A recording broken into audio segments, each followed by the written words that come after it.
Jadi kalau Bapak Presiden bertanya kepada Kepala BKN, Pak Kepala, mampu nggak ASN kita yang sekarang 4,7 juta, nanti ditambah P3K, mewujudkan Astacita dari Bapak Presiden, mewujudkan Indonesia emas. Jadi kita nggak hanya semata-mata mewujudkan manajemen talenta berdasarkan prosentase ini, tidak. Tapi kita harus berpikiran yang lebih substansial.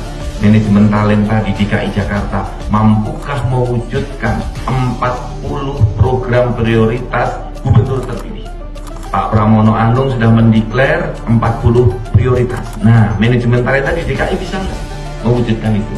Manajemen talenta di Jawa Timur mampu nggak mewujudkan program prioritas yang diusung oleh gubernur terpilih Ibu Khofifah? Nah, inilah PR besar kita yang harus nanti di dalam menyusun manajemen talenta, pendekatan administratif dipadukan dengan RAP, RPJM, ya, RPJP, kemudian tujuan organisasi yang ada di masing-masing OPD dan kementerian. Oleh karena itu, kalau nanti kementerian, provinsi, kabupaten, lembaga belum mampu menerapkan manajemen talenta secara komprehensif, secara utuh, kita bisa tanya. Provinsi Jawa Barat ingin membangun provinsi menjadi provinsi bertumpu pada kemandirian pangan dan investasi. Misalnya, bisa lebih fokus di sana. Walaupun saya tahu Jawa Barat sudah mengembangkan manajemen talenta secara komprehensif. Atau provinsi lain. Ada provinsi misalnya di Sulawesi Barat belum mampu secara komprehensif karena ketiadaan anggaran, ketiadaan SDM, infrastruktur, bisa membangun manajemen talenta. Misalnya ingin mengembangkan kemandirian pangan berbasis hortikultura. Kembangkan yang ada di situ, parsial saja, baru nanti yang lain secara bertahap mengikuti. Ini teman-teman semuanya pengantar dari saya untuk memberikan inspirasi dan untuk kita semuanya menyamakan frekuensi kemana arah manajemen talenta Indonesia. Manajemen talenta adalah instrumen untuk mewujudkan tujuan negara, tujuan kementerian lembaga, tujuan provinsi, tujuan kabupaten kota, dan tujuan organisasi masing-masing perangkat daerah. Terima kasih, sukses selalu rekan-rekan semuanya.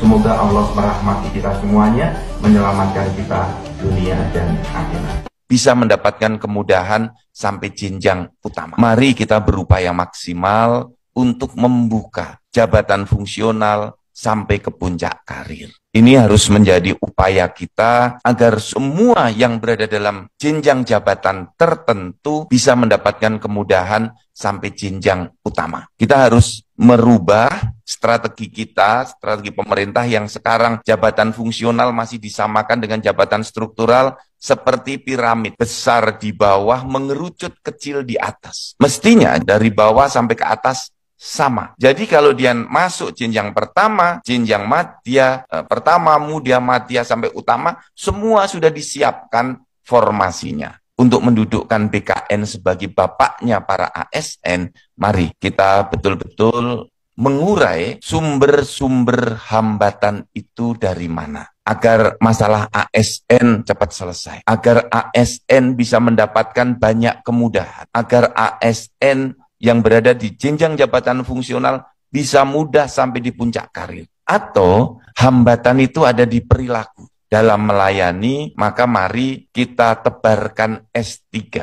Ada senyum, ada salam, ada sapa. Dan jangan lupa 3 kata magic TMT. Tolong, maaf, dan terima kasih.